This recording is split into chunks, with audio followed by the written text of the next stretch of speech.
ఓం శ్రీ గణేశాయ నమః. ఓం శ్రీ గణేశాయ నమః. ఓం శ్రీ గణేశాయ నమః. ఓం శ్రీ గణేశాయ నమః. ఓం శ్రీ గణేశాయ నమః.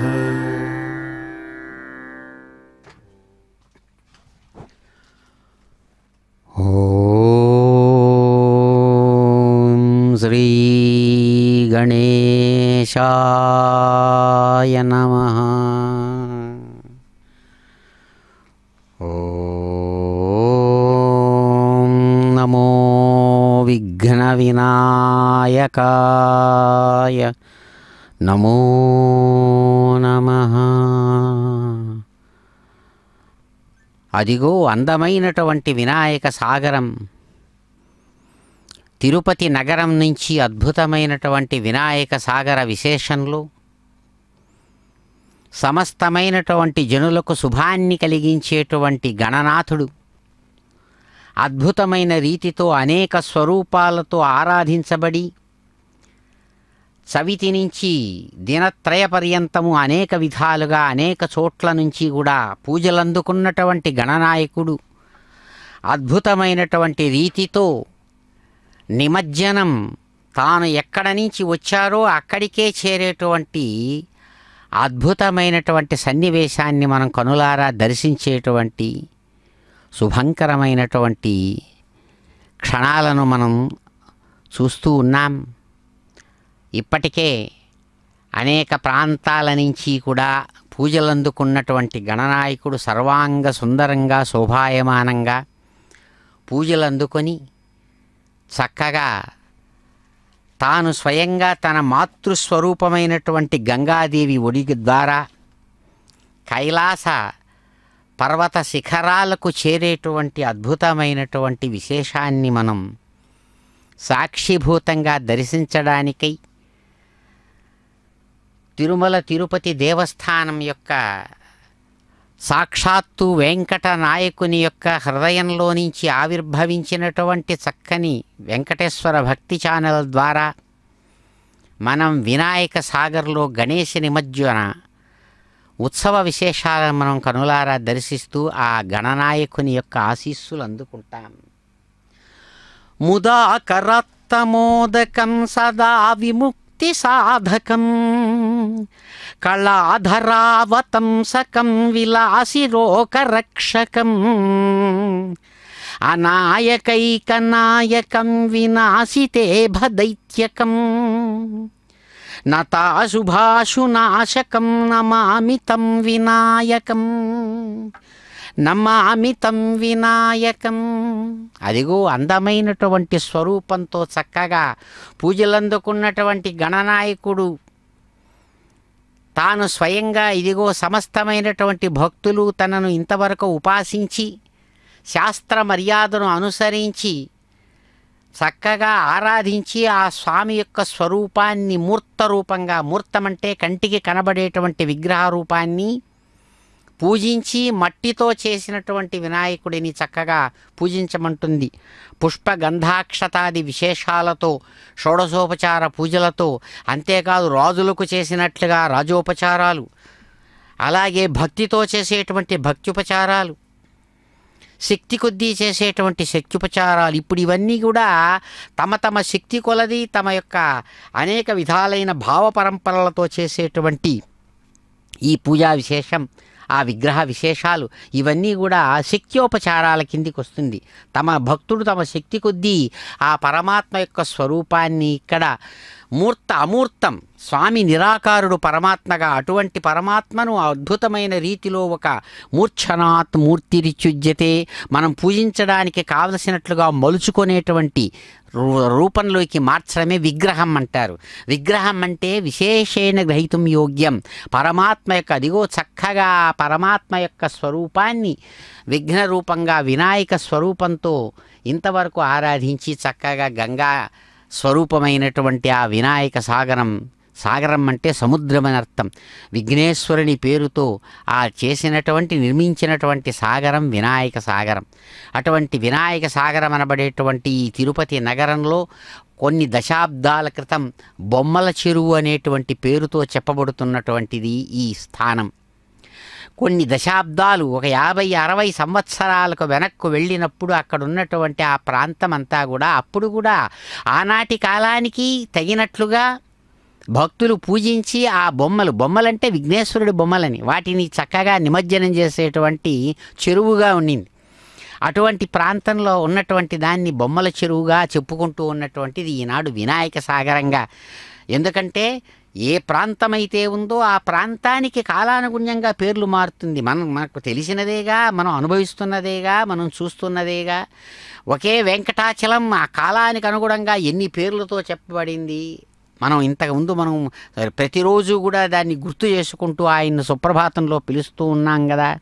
స్వామి మహానుభావ, శ్రీశేషశైల గరుడాచల వెంకటాద్రి నారాయణాద్రి వృషభాద్రి వృషాద్రి ముఖ్యాం అని ఆయన ఉన్నటువంటి స్థానం కృతయుగ కాలం నుంచి కూడా అనేక పేర్లతో వృషభాద్రి, వృషాద్రి, శేషాద్రి అనే పేరుతో పిలువబడినట్లుగానే ప్రాంతంలో ఉన్నటువంటి అనేకములైనటువంటివి సుప్రసిద్ధమైనటువంటి స్థానాలు, స్థలాలు, వ్యక్తులు, వారికి దానికి సంబంధించినవన్నీ కూడా పేర్లు కాలానుగుణ్యంగా మారుతుంది. అలాగే ఈనాడు మనం ఇప్పుడు చక్కగా ఆ అందమైనటువంటి జలాలతో నిండినటువంటి ఈ స్థానాన్ని వినాయక సాగరంగా మనం చెబుతున్నాం. అదిగో అటువంటి సాగరంలో సంతోషంగా చేతిలో ఉంచుకున్నటువంటి మోదకం, కుడుములను చక్కగా తిన్నటువంటి స్వామి విముక్తి సాధకం.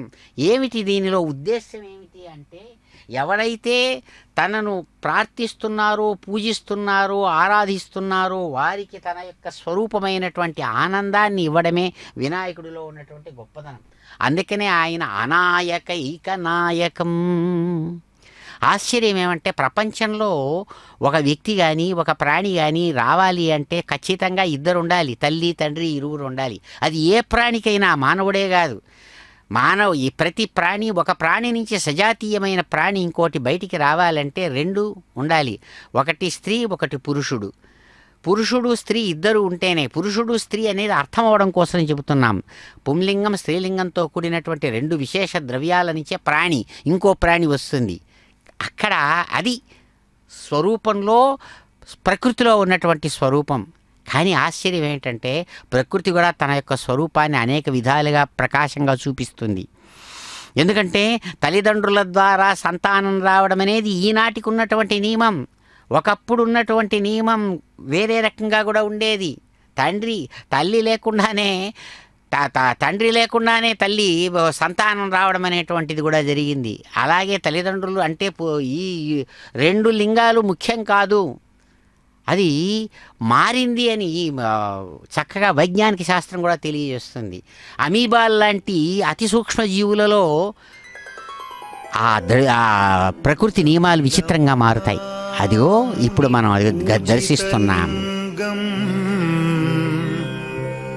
సకల సురాసురవందితలింగం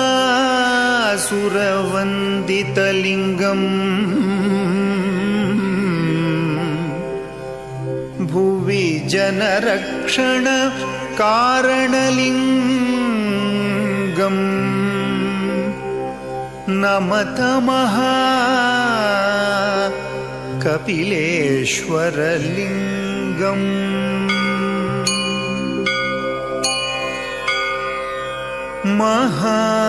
మహాగణపతే గజానన ఉమామహేశ్వర ప్రియనందన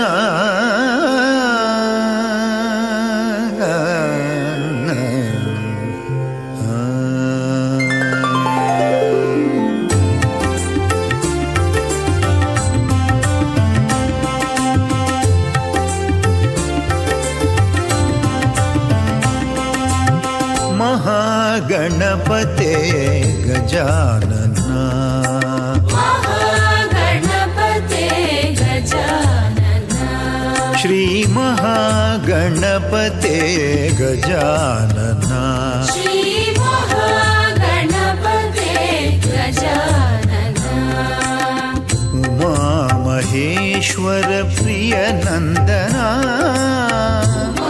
महेश्वर प्रिय नंदना उमा महेश्वर प्रिय नंदना महेश्वर प्रिय नंदना महागणपते गजानना महागणपते गजानना गणनायक वंदित चरणा गणनायक वंदित चरणा गणनायक वंदित चरणा गणनायक वंदित चरणा तव चरणं भवभयहरणं तव चरणं भवभयहरणं तव चरणं भवभयहरणं तव चरणं भवभयहरणं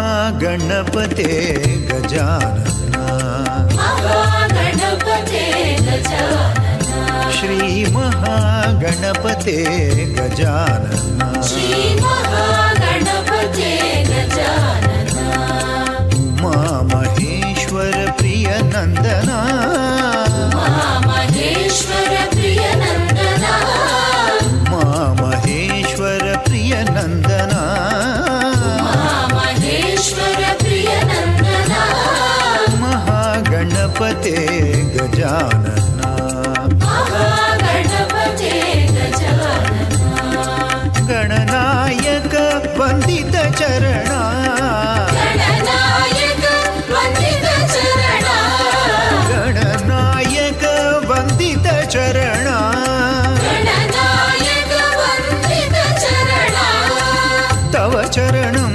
भवभयहरणं तव चरणं भवभयहरणं महागणपते गजानना महागणपते गजानना गजानना गजवदना हे रंबा गजानना गजानना गजवदना हे रंबा गजानना गजानना गजवदना हे रंबा गजानना गजानना गजवदना हे रंबा गजानना गजानना गजवदना हे रंबा गजानना गजानना गजवदना हे रंबा गजानना गजानना गजवदना हे रंबा गजानना गजानना गजवदना हे रंबा गजानना गजानना गजवदना हे रंबा गजानना गजानना गजवदना हे रंबा गजानना गजानना गजवदना हे रंबा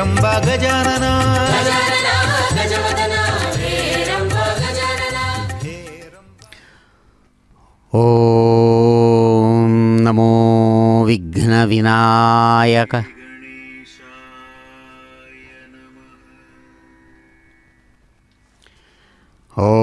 ఓం నమో విఘ్న వినాయకాయ నమో నమః. చక్కగా విఘ్నేశ్వర ఆరాధన లేకుండా అసలు ఏ కార్యము కూడా భారతదేశంలో ఆరంభం అవ్వదు. ఋగ్వేదం అందుకనే చక్కగా స్వామి యొక్క అద్భుతమైనటువంటి మంత్ర విశేషంతోనే వేద పఠనాన్ని కూడా ఆరంభిస్తారు ప్రతి వేద పండితుడు కూడా.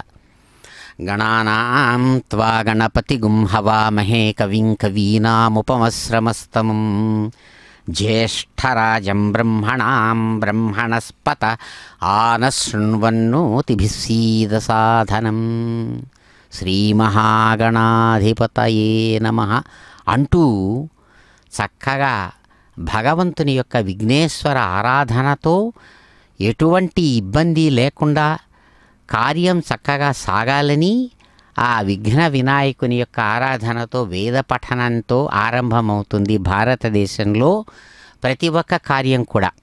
అందుకనే ఆయనకు విఘ్న వినాయకుడు అని పేరు. ఎటువంటి విఘ్నము రాకుండా చేస్తున్నటువంటి పని సక్రమంగా సాగించడం కోసం ఆయనకు విఘ్న శమన, విఘ్నహంత, వినాయకుడు, గజాస్యుడు అనేటువంటి పేర్లతో ఆ భగవంతుడిని పరమాత్మను ఇక్కడ విఘ్నేశ్వర రూపంలో కీర్తిస్తారు. కాబట్టి అటువంటి ఆ విఘ్నేశ్వరుని సమస్తమైన గణాలకు అధిపతి నాయకుడుగా, గణము అంటే ప్రకృతిలో ఉన్నటువంటి గుణాలు ఏదైతే ఉందో సత్వరజస్తమో గుణాలనే 3 గుణాలతోనే ప్రపంచం తయారైంది, శరీరాలు తయారైంది, వస్తువులు తయారైంది. కాబట్టి వీటిని గణములు అంటారు. అటువంటి గణాలకు అధిపతి నాయకుడుగా ఉన్నటువంటి వాడు గణాధిపతి పరమాత్మ అని అర్థం. కాబట్టి అటువంటి గణనాయకుడు గణాధిపతిని పూజించకుండా ఏ కార్యము కూడా ఇక్కడ ఆరంభించరు. కాబట్టి గణపతి, అందుకని ఆయనకు గణపతి. గణము అంటే ఈ సత్వరజస్తమో గుణాలతో కూడినటువంటి పాంచభౌతికమైన పంచభూతాలు, వీటన్నిటినీ కూడా గణాలంటారు. వాటికి నాయకుడు గణపతి. కాబట్టే పరమాత్మ అనేటువంటి అర్థంలోనే గణపతిని చక్కగా చేస్తారు. ఇటువంటి ఈ గణాధిపతి పూజను భారతదేశంలో ప్రధానంగా మహారాష్ట్ర, దక్షిణ కాశ్మీర్ నుంచి కన్యాకుమారి వరకు కూడా ఉన్నటువంటి దీంట్లో స్వామిని పూజించకుండా ఏ పని చేయరు. ముఖ్యంగా మహారాష్ట్ర దేశంలో గణపతి పూజ రాష్ట్రీయ పర్వంగా అది భావిస్తారు. ఇక్కడ మనం గణాధిపతి యొక్క చరిత్రను, పూజలను గమనించినప్పుడు 3 విశేషాలతో గమనించాల్సి వస్తుంది. నేపథ్యం అంటాం, బ్యాక్గ్రౌండ్. దీన్ని చూసినప్పుడు వైదికమైనటువంటి బ్యాక్గ్రౌండ్, ఋగ్వేద కాలం నుంచి కూడా ఇక్కడ ఉన్నటువంటి ఆరాధనా విశేషం గణపతిని జరుగుతోంది వేదకాలం. అలాగే పురాణాల్లోకి వచ్చినప్పుడు ఆ చక్కగా భగవంతుని యొక్క విఘ్నేశ్వరుని యొక్క రూపకల్పనతో కూడినటువంటిది శివపురాణం చాలా చక్కగా ఆ విఘ్నేశ్వరుని యొక్క విశేషాలను చాలా అద్భుతంగా తెలియజేస్తుంది. అలాగే చారిత్రక నేపథ్యం, ఎందుకంటే హిస్టారికల్గా చూసినప్పుడు, నేపథ్యంలో చూసినప్పుడు భారతదేశంలో ముఖ్యంగా మహారాష్ట్ర దీంట్లో ఎప్పుడైతే మనం స్వాతంత్ర ఉద్యమ కాలంలో మనం ఉన్నప్పుడు లాల్ బాల్ పాల్ అనేటువంటి పేరుతో ఇక్కడ లాలా లజపతి రాయ్, అలాగే బిపిన్ చంద్ర పాల్, అలాగే బాలగంగాధర్ తిలక్ చాలా అద్భుతమైనటువంటి భగవద్గీత మీద ఇచ్చినటువంటి ఆయన యొక్క వ్యాఖ్యానం చాలా అద్భుతమైనటువంటి వ్యాఖ్యానం. ఆనాటి కాలాల్లో అది ఇప్పటికీ కూడా చాలా అద్భుతమైనటువంటి ఆ భగవద్గీత మీద ఇచ్చినటువంటి ఆ వ్యాఖ్యానం చాలా ప్రామాణికంగా ఉంది. అటువంటి బాలగంగాధర్ తిలక్, లాల్ బాల్ పాల్ అని పిలిచేవాళ్ళు వాళ్ళ ముగ్గురిని ఎలాగైతే మూర్తిత్రయం బ్రహ్మ విష్ణు మహేశ్వరులని మనం ఇప్పుడు ఎలా అంటామో, స్వాతంత్ర ఉద్యమ కాలంలో వాళ్ళు ఆ మూర్తిత్రయం బ్రహ్మ విష్ణు మహేశ్వరులాగా పనిచేశారు. దాంట్లో బాలగంగాధర్ తిలక్ బాంబే ప్రాంతంలో మహారాష్ట్రలో ఈ సంప్రదాయాన్ని తీసుకొచ్చారు మొట్టమొదటగా. ఎందుకంటే విఘ్నేశ్వరుని పూజించి 10 దినాలు, ఎందుకంటే అది సమస్తమైనటువంటి భక్తులను, దేశభక్తులను ఒక తాటి మీదికి తెచ్చేటువంటి ఒక అద్భుతమైన పర్వంగా మలిచారు ఆనాటి కాలంలో, స్వాతంత్ర ఉద్యమ కాలంలో. కాబట్టి దానికి ప్రత్యేకంగా ప్రాముఖ్యతను ఇచ్చి అందరూ కూడా హిందువులందరూ ఒకే తాటి మీదకి వచ్చి సాక్షాత్తు భారతమాత యొక్క దాస్య శృంఖలాలు తెంచడానికి పనికొచ్చేటువంటి విధంగా దీన్ని ప్రజలకు అందరికీ ఉపయోగపడేటువంటి ఆ ఉత్సవంగా దాన్ని మలిచి గణేష ఉత్సవాలను చాలా చక్కగా నిర్వహిస్తూ వచ్చారు. అప్పటి నుంచి వచ్చినటువంటి ఇది మొత్తం చాలా చోట్ల మళ్ళీ మొత్తం దేశమంతా అరులుకొనింది.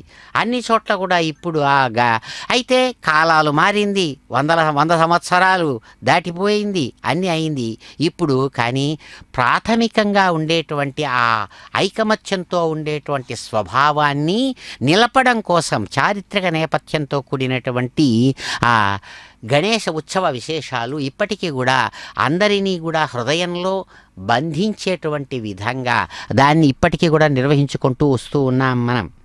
ఇటువంటి ఇది వైదికాలంలోకి స్మృతుల కాలంలోకి వెళ్ళినప్పుడు యాజ్ఞవల్క్య స్మృతి ఆచారాధ్యాయంలో స్వామిని విఘ్నేశ్వరుని ఉద్దేశించి చాలా చక్కగా తెలియజేస్తారు. ఎందుకంటే ఆంధ్రదేశంలో కూడా ఇక్కడ కూడా వినాయక చవితి నాడు ఆరంభించి గణపతి నవరాత్రులు అనేటువంటి పేరుతో 9 రోజులు కూడా పూజించి 10వ రోజు ఈ కార్యక్రమాన్ని చేయడం అనేది, ఈ నిమజ్జనోత్సవాన్ని చేయడం అనేది జరుగుతూ ఉంది, ఆచారంగా ఉంది, చాలా కాలం నుంచి సాంప్రదాయకంగా ఉంది.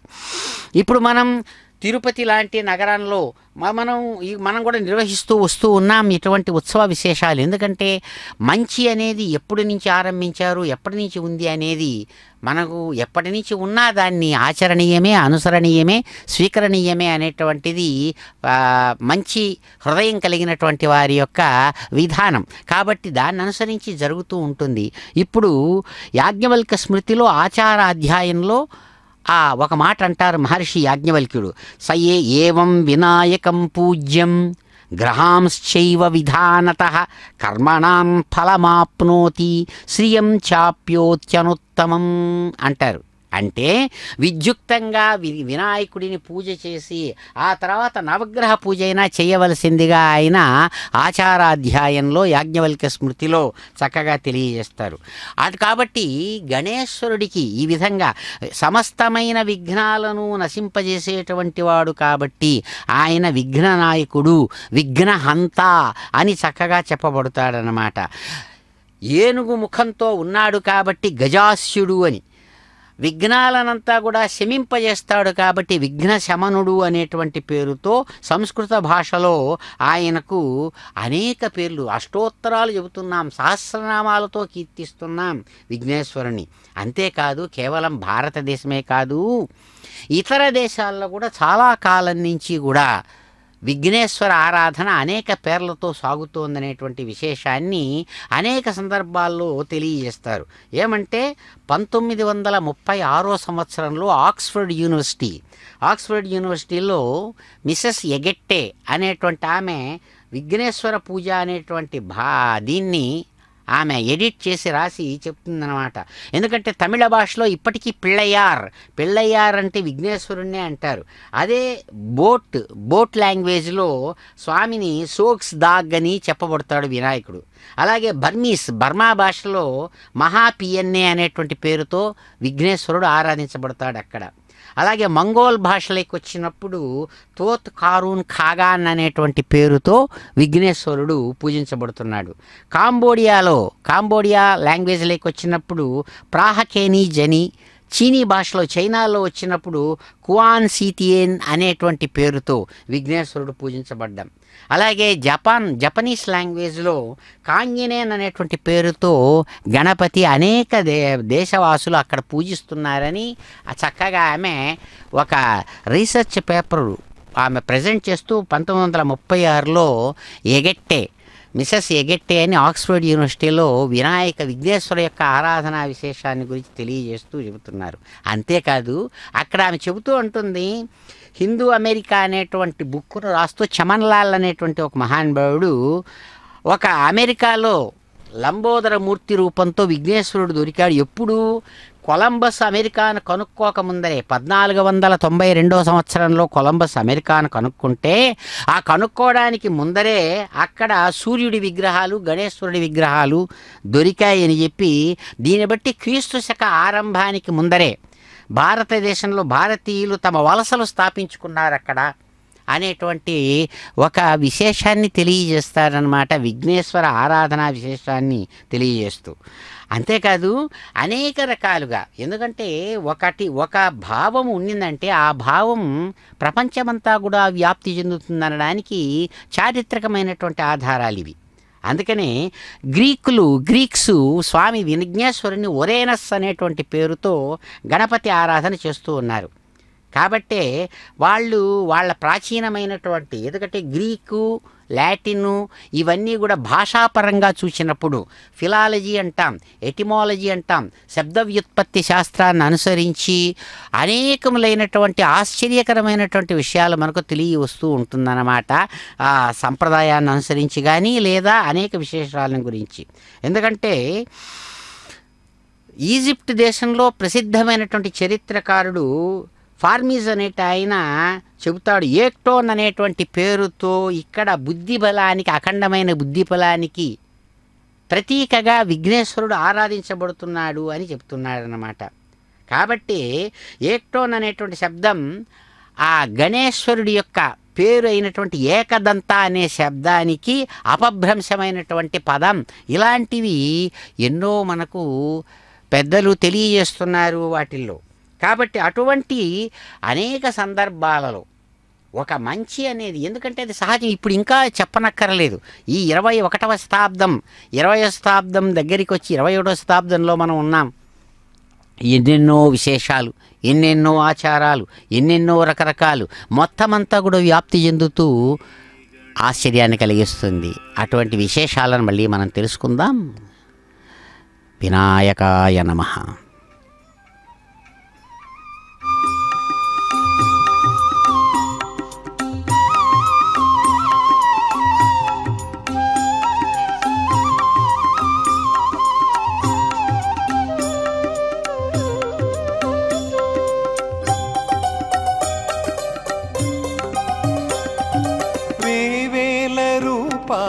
మహాగణపతి వేవేల రూపాల మహాగణపతి వేవేల నామాల మహాగుణపతి వేవేల నామాల మహాగుణపతి కీర్తించెదమయ్య శ్రావ్య గణపతి కీర్తించెదమయ్య శ్రావ్య గణపతి సన్నుతించెదము స్వామి గణపతి సన్నుతించెదము స్వామి గణపతి వేవేల రూపాల మహాగణపతి వేవేల నామాల మహాగుణపతి.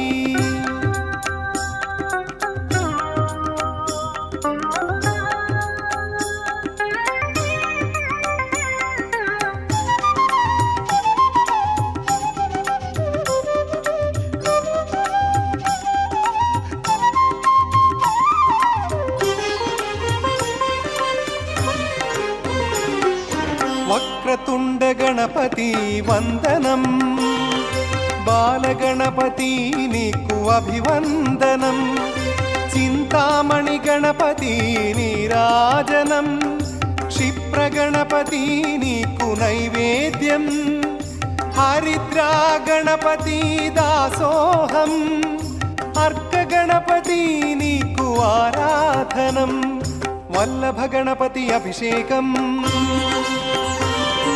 సాక్షి గణపతికి అష్టోత్రం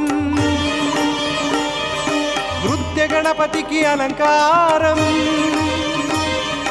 భక్త గణపతి నమామ్యహం వేవేల రూపాల మహాగణపతి వేవేల నామాల మహాగుణపతి.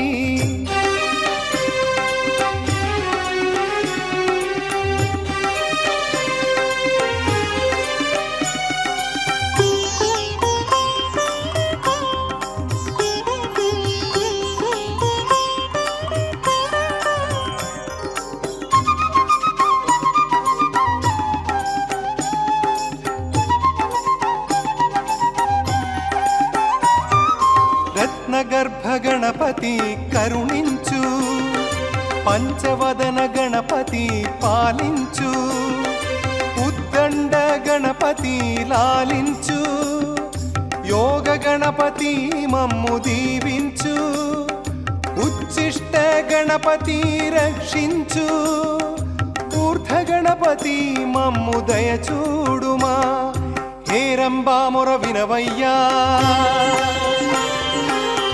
గణపతి కనవయ్యా ఉమా గణపతి కావుమయా శక్తి గణపతి మా పాహి వేవేల రూపాల మహాగణపతి వేవేల నామాల మహాగుణపతి.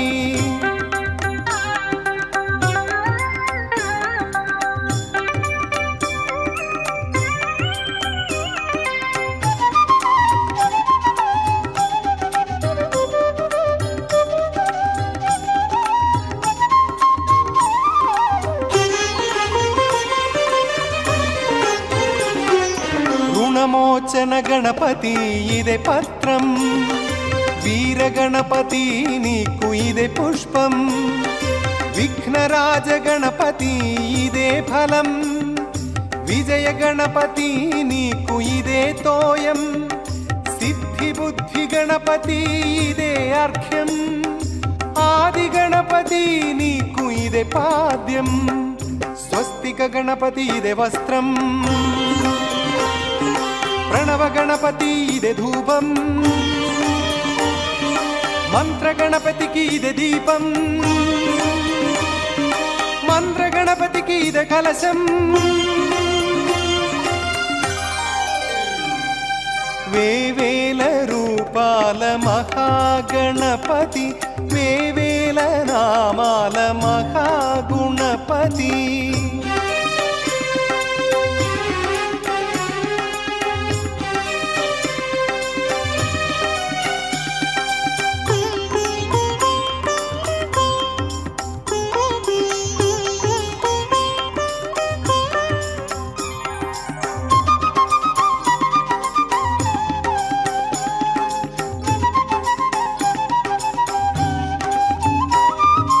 బాలచంద్ర గణపతి సాహస్రం, వికట గణపతి నీకు ఇదే స్తోత్రం, సింహాసన గణపతి ఆత్మార్పణం, సుముఖ గణపతి నీకు సాష్టాంగం, లంబోదర గణపతి ప్రదక్షిణం, కపిల గణపతి నీకు ఇదే కీర్తనం, విద్యా గణపతి ఇదే స్మరణం, లక్ష్మీ గణపతి నివేదనం, ధూమ్ర గణపతి భజామ్యహం, కాణిపాక ప్రభు ధన్యోహం. వేవేల రూపాల మహాగణపతి, వేవేల రూపాల మహాగణపతి, వేవేల నామాల మహాగుణపతి, వేవేల నామాల మహాగుణపతి. కీర్తించెదమయ్య శ్రావ్య గణపతి, కీర్తించెదమయ్య శ్రావ్య గణపతి, సన్నుతించెదము స్వామి గణపతి, సన్నుతించెదము స్వామి గణపతి, వేవేల రూపాల మహాగణపతి. ఓం నమో మహాగణపతయే నమో నమః. విఘ్నేశ్వర ఆరాధనను ప్రధానంగా పెట్టుకున్నటువంటి మతాలలో అభిప్రాయాలలో గాణాపత్యం అనేటువంటి పేరుతో గణపతిని ప్రధానంగా ఉంచుకొని ఆరాధించడం అనేటువంటి విధానం ఉంది. అందుకని దాన్ని గాణాపత్యం అని, షణ్మతాల్లో గణపతి ప్రధానంగా ఇక్కడ గాణాపత్య మతంగా ఆయన ఆరాధనను ఇక్కడ భారతదేశంలో నిర్వహిస్తూ వచ్చారు. గణనాథుని యొక్క శాస్త్రీయమైనటువంటి రూపాన్ని శాస్త్రీయ నేపథ్యంలో కనుక చూచామంటే చక్కగా ఋగ్వేదం అంటుంది ఒక మాట. ఆ ఋగ్వేద మంత్రానికి భాష్యం రాస్తూ సాయణ మాధవాచార్యుల వారు సాయణ భాష్యంలో ఒక మాట అంటారు. నిషుసేద గణపతే గణేషు త్వామాహుర్విప్రమతిం కవీనాం నరుతే త్వత్క్రియతే కించనారే మహామర్కం మగవమభిచత్రమచ్చ. ఓ గణపతి అంటారు చక్కగా దాన్ని. ఆ మాధవ సాయణులు ఆ భాష్యం రాస్తూ మంత్రానికి స్తోత్రం చేస్తూ ఉండేటువంటి మా మధ్యలో నీవు చక్కగా ప్రకాశవంతంగా విరాజిల్లు, నీవు క్రాంతదర్శివి, సర్వజ్ఞుడు అని అభివర్ణించబడుతున్నావు. నీవు లేకపోతే శుభాశుభ కర్మలు సాగడము అనేదే మాకు లేదు. కాబట్టే బుద్ధి సిద్ధి అని ఇద్దరు, సిద్ధి బుద్ధులు ఇరువురు ఆయనకు భార్యలు అని చెప్పి వారి ఇరువురు పురాణంలో చక్కగా కథ కూడా తెలియజేస్తుంది శివపురాణం వారి యొక్క విశేషాన్ని చెబుతూ. కాబట్టి సిద్ధి బుద్ధులకు అధిష్టాన దేవత అయినటువంటి ఓ మఘవన్ అని ఆయన్ను కీర్తిస్తారు. మా ప్రార్థన స్వీకరింపు అని చక్కగా సాయణులు భాష్యంలో తెలియజేస్తారు గణేశుని యొక్క శాస్త్రీయమైనటువంటి స్వరూపాన్ని. కాబట్టి వేదాది శాస్త్రాలంతా కూడా ఎవరైతే అనంతుడని, నిర్వికారుడని, సృష్టి స్థితి లయకారుడని చెబుతున్నారో పరమాత్మ, ఆ పరమాత్మనే గణేశ్వరుడు అనేటువంటి పేరుతో ఇక్కడ కీర్తించబడుతున్నారని చక్కగా తెలియజేస్తుంది. అందుకనే గణపతి ఆరాధన చేస్తూ గణపతి అథర్వ శీర్షం అనేటువంటి చక్కని ఆ వేదమంత్ర విశేషాల్లో అథర్వ వేదానికి సంబంధించి అథర్వ శీర్షంలో ఓం నమస్తే గణపతయే త్వమేవ ప్రత్యక్షం బ్రహ్మాసి త్వమేవ ప్రత్యక్షం తత్వమసి త్వమేవ కేవలం కర్తాసి త్వమేవ కేవలం ధర్తాసి త్వమేవ కేవలం హర్తాసి త్వమేవ కేవలం ఖల్విదం బ్రహ్మాసి అని సాక్షాత్తు పరమాత్మ స్వరూపుడుగా గణపతి అథర్వ శీర్షం ఆ విఘ్నేశ్వరుణ్ణి కీర్తిస్తుంది. గణపతి మహానుభావ, నీకిదే మా నమస్కారం. నీవే ప్రత్యక్షమైనటువంటి తత్వం, పరమాత్మ స్వరూపానివి. సమస్తమైన చరాచరాలకు నీవే ఉత్పాదకుడివి, పోషకుడివి, అందుకని సృష్టి స్థితి లయం. ఎందుకంటే సృష్టి స్థితి లయాలు ఎక్కడ జరుగుతోందో అదే పరమాత్మ అని పరమాత్మ లక్షణం చక్కగా ఉపనిషత్తులు తెలియజేస్తుంది.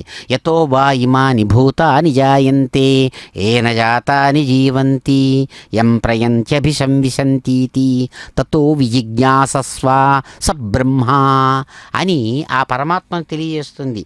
అటువంటి ఆ అద్భుతమైనటువంటి పరబ్రహ్మ స్వరూపం, ఆ సృష్టి స్థితి లయ సంహారాత్మకమైనటువంటి స్వరూపంతో ప్రకాశించే పరబ్రహ్మమూర్తి ఆ నీవే అని చెప్పి విఘ్నేశ్వరుణ్ణి చక్కగా కీర్తిస్తారు.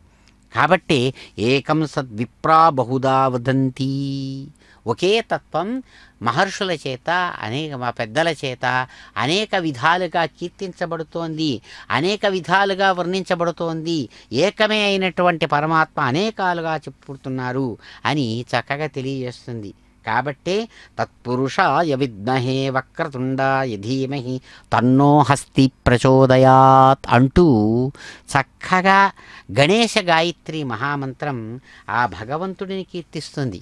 కాబట్టి ఇక్కడ ఇటువంటి విధాలుగా ఉన్నటువంటి ఆ యొక్క స్వరూపం పురాణాలలోకి వచ్చినప్పుడు పురాణాలలో ఆయన యొక్క ఆ పుట్టుకను గురించి చాలా చక్కగా తెలియజేస్తూ శివపురాణం అంటుంది.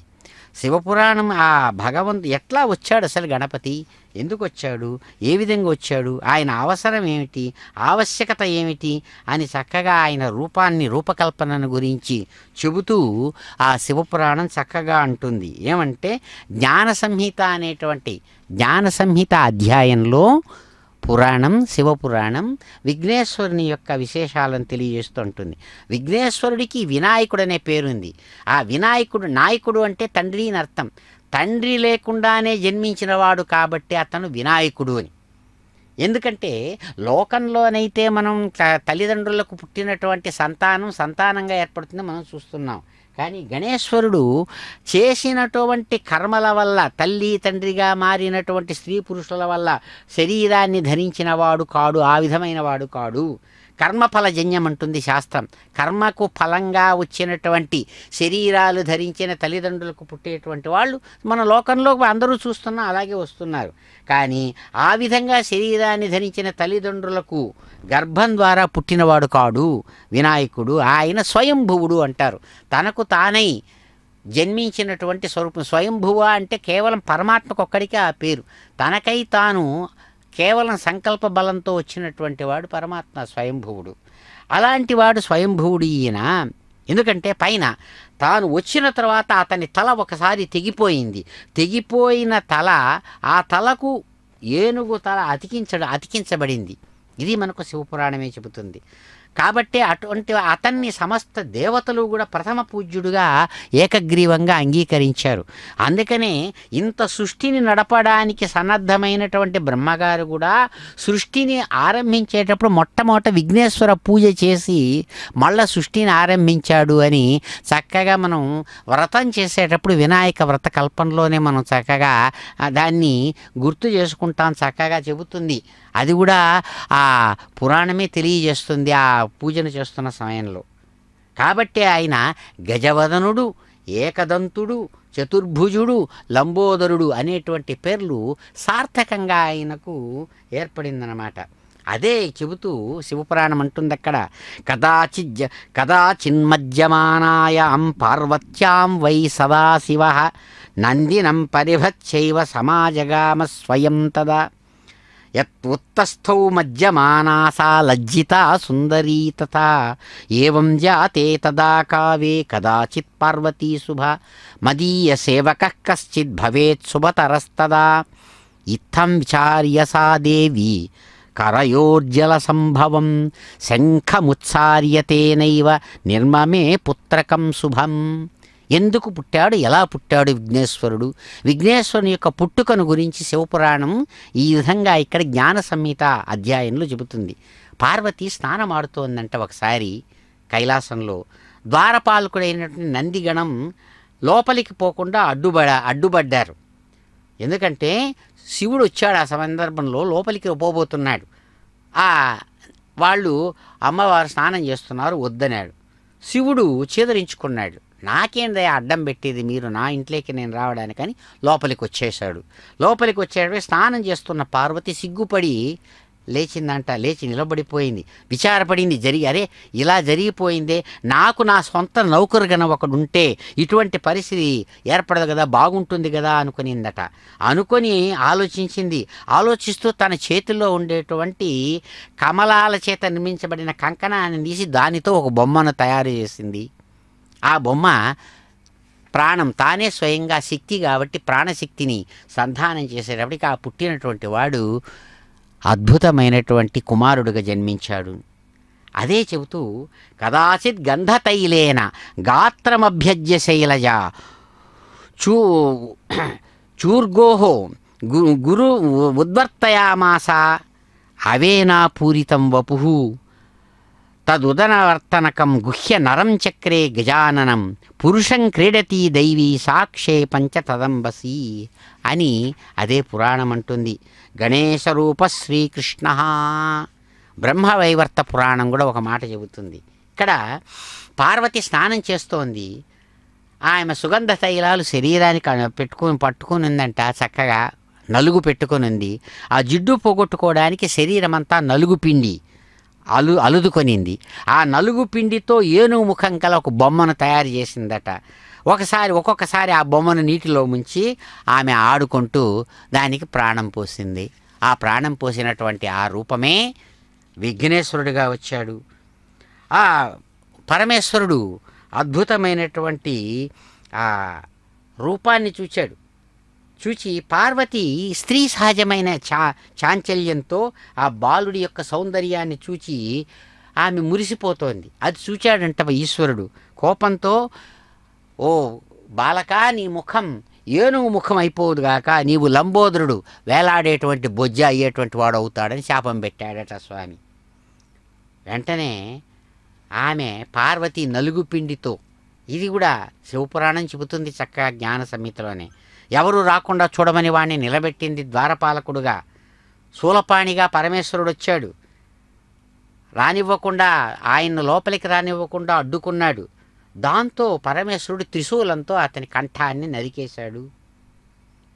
పార్వతి కన్నీరు మున్నీరుగా బాధపడుతుంటే మళ్ళా ఆమెను ప్రసన్నరాలుగా చేయడం కోసం మంత్రజలాలతో అభివంతించడమే ఆయన సజీవుడయ్యాడు. ఆ పిల్లవాడు ఆ కుమారుణ్ణి సమస్త గణాలకు గణాధ్యక్షుడుగా చేశారు. అందుకనే అప్పుడు ఆయనకు గణాధ్యక్షాయ నమః అని అద్భుతమైనటువంటి గణమూర్తి ఏర్పడ్డాడు, గణాధిపమూర్తి.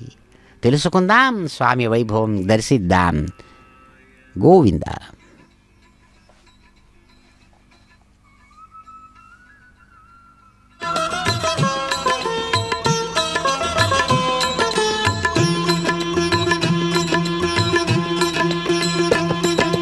మూషిక వాహన మునిజన భావన నీ పదమే శరణు, నీ పదమే శరణు. మూషిక వాహన మునిజన భావన నీ పదమే శరణు, నీ పదమే శరణు. విజయ ప్రదాయక విఘ్న వినాయక నీ పదమే శరణు, నీ పదమే శరణు. విజయ ప్రదాయక విఘ్న వినాయక నీ పదమే శరణు, నీ పదమే శరణు. మూషిక వాహన ముని జన భావన నీ పదమే శరణు నీ పదమే శరణు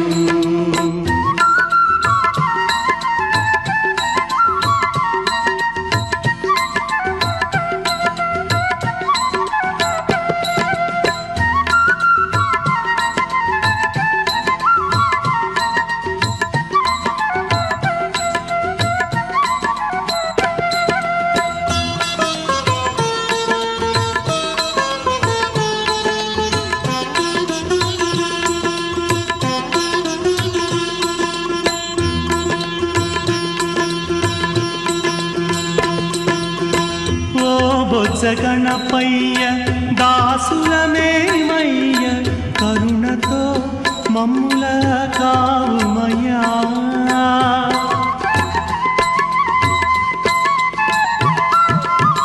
ఓ బొజ్జ గణపయ్య దాసులమేమయ్య కరుణతో మమ్ముల కావుమయ్యా కరివదన నీ పద సదనమునే కరివదనాని పద సదనమునే గతియని నమ్మితి బ్రోమయా